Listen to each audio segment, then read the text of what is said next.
I got to tell you, my favorite aircraft, the A-10 Warthog. I love the Warthogs.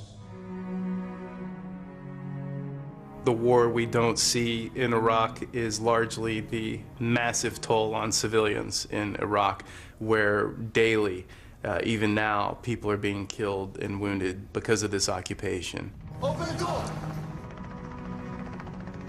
Seeing what I see, contrasting that with what has been reported by most of the mainstream, it's like two completely different worlds.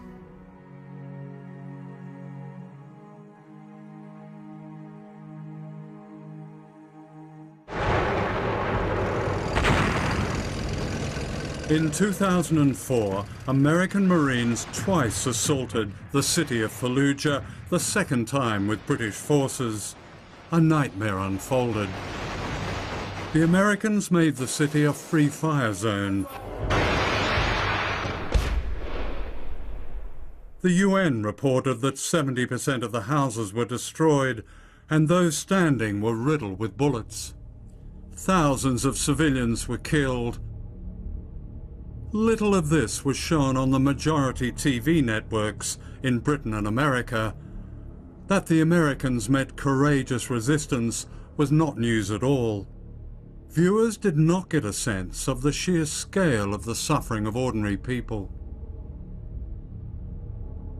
This remarkable film from inside Fallujah was made by an American, Mark Manning, with Rana al-Ayyubi, an Iraqi. It has never been shown on television. In the wars of today, it's often daring, independent filmmakers like these who give the victims a voice. من هاي الباب؟ من هذا الباب ثلاثة، ظليت امشي امشي امشي وراه، وإن جاء واحد أخذ قاعدة من هنا. أنا كل قوتي وخر صفا. كل قوتي فكيت الباب. نعم. فشفته نايم. الدم يسفح من فانيلته. واحد واقف هنا هذا أمريكي. وخره؟ ودوه هنا يا أبا. هنا وقفنا. 11 طاولة. هذيك وحدة. هذيك.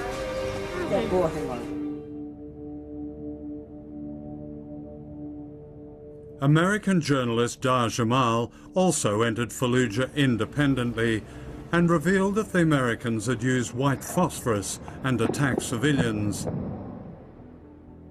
His eyewitness dispatches and photographs contradicted the version many people saw and read, but were not published in the mainstream media.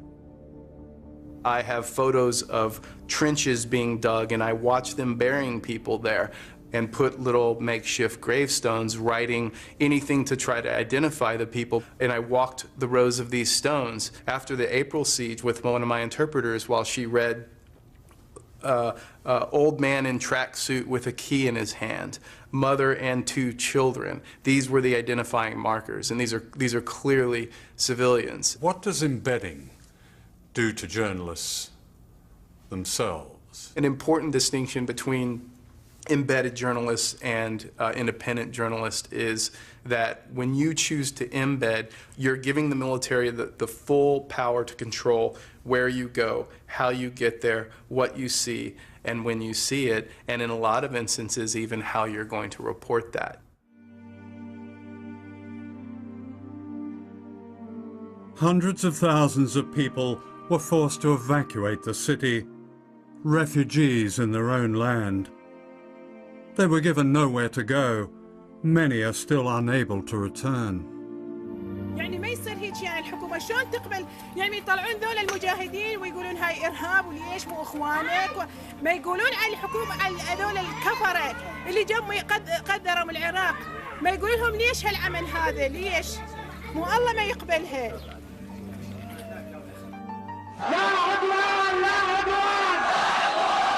Evidence that the invaders had terrorized civilians was provided by Al Jazeera and other Arab TV networks, whose fearless, unembedded reporters and camera crews became a threat to military propaganda.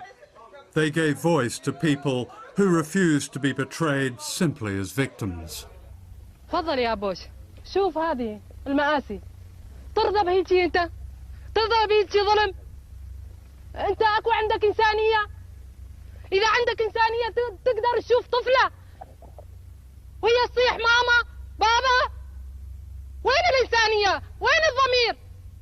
I happen to be, I think, the only journalist in the world that has seen the bombing of Al Jazeera Arabic's bureaus in both Kabul in 2001 and in Baghdad in 2003. The case of the bombing of the Al Jazeera office in Kabul was, without doubt and categorically, a direct targeting of those journalists to shut them up and possibly kill them. Al Jazeera had informed Washington. Every news organization provides Western military commanders with exact coordinates of where their journalists hide. But the point about the bombing of the Al Jazeera Arabic office in Kabul was that they were given a warning to get out. So that was a clear targeting of a journalistic organization and personnel to get them off the air. Journalists who refuse to go along with the military are often those who report the real news. In August 1945, a public relations spectacle was staged on the USS Missouri in Tokyo Bay, in which General Douglas MacArthur ostentatiously took the surrender of the Japanese. The embedded media were told to attend. Cameramen and reporters of many countries record this historic moment. An Australian reporter, Wilfred Burchett of the London Daily Express, refused and set out on a perilous journey for the ruins of Hiroshima. The official truth of the atomic bombing was presented in this New York Times report, which claimed that radiation sickness did not exist. The reporter who wrote the story was later revealed to have been secretly on the payroll of the US War Department. Burchett's historic scoop had exposed the lie. There was, he reported, an atomic plague. I interviewed Wilfred Burchett in 1983, shortly before he died. Because it was, I think as I described it, it was like a city, not a bombed city, it was like a city over which a steamroller was going to flatten everything out of existence. What I was seeing there, and this feeling sort of grew into me as I walked around and I looked at people, that here, this is the last minute, what happened in the last minute of World War II, but it would be the fate of cities all over the world in the first hours of a World War III. What happened to you personally in Japan after that was published? I went back to Tokyo by train and arrived just as there was a press conference being held to deny my story, because the official line was that there was no such thing as atomic radiation. And that denial of that story has gone on for decades. It's more or less still going on. The media consensus was that the atomic bombs had brought the war to an end, but official files told another story.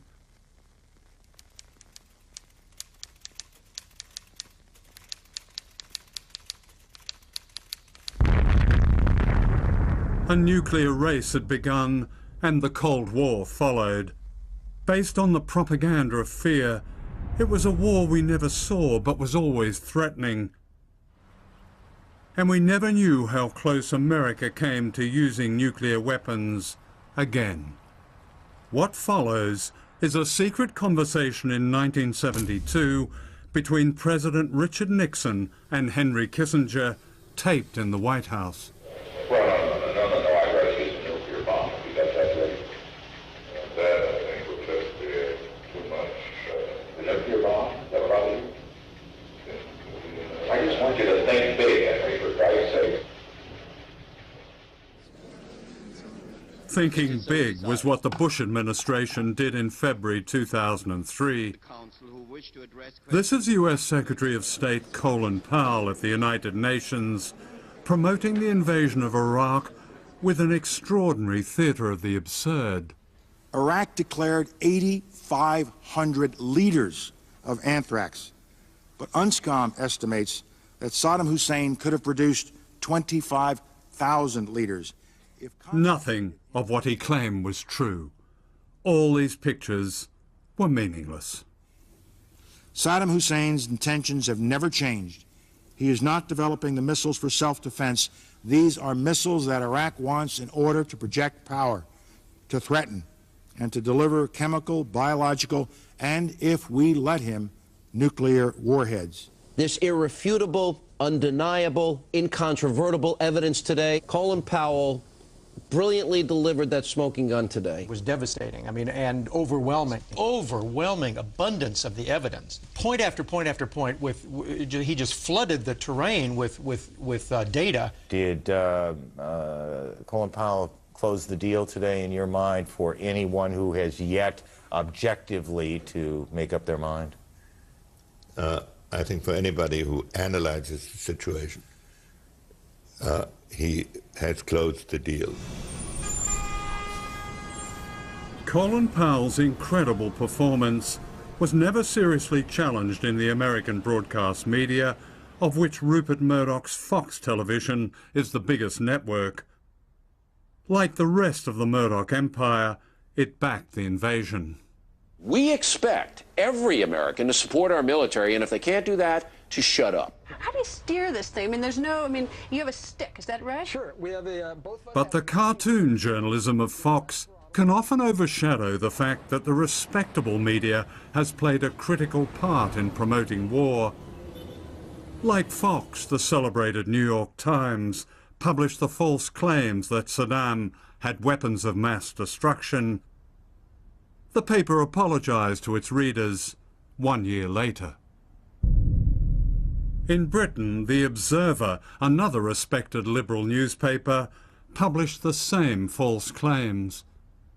David, you've written about your articles in The Observer in the build-up to the Iraq invasion, that you feel, and I quote you, nauseated, angry, and ashamed about what you wrote. What did you mean exactly? It's now, and has been for a number of years, very painfully apparent that the facts that I believed to be true in those articles were not true. They were a pack of lies fed to me by a fairly sophisticated disinformation campaign. But didn't it occur to you that these people were professional liars? I overcame what should have been stronger doubts. I can make no excuses. I should have been more sceptical. I mean, you finished off one of your articles by expressing almost a little editorial at the end, which you wrote that for the West, Iraq was, and I quote, an ideal place to establish a bridgehead. There are occasions in history, you wrote, when the use of force is both right and sensible. This is one of them. I mean, in essence, you were advocating an attack on a defenseless country. That's quite something, isn't it? What has happened, the enormity of what has happened in Iraq is far bigger than, my own embarrassment, my own feelings. And what happened was a crime. It was a crime on a very large scale. Does that make a journalist accomplices? Yeah, broadly. Unwitting, perhaps, but yes. This CBS News special report is part of our continuing coverage of America at War. Here is Dan Rather. For 24 years, the most famous news anchor on American television was Dan Rather. Your own career is remarkable for many things, but one of them in that you have stood up to power. Your questioning of Nixon, which I remember back in '74, and also your interview over Irangate with Bush Sr. But then later on, you appeared famously on the David Letterman show, which I happened to see, and you said George Bush is the president, he makes the decisions, and as just one American, wherever he wants me to line up, just tell me where and he'll make the call. Why did you say that? This was in the almost immediate wake of 9/11. And that's the way I genuinely felt. I was responding as an American citizen in a personal way. And I have said that whether those of us in journalism want to admit it or not,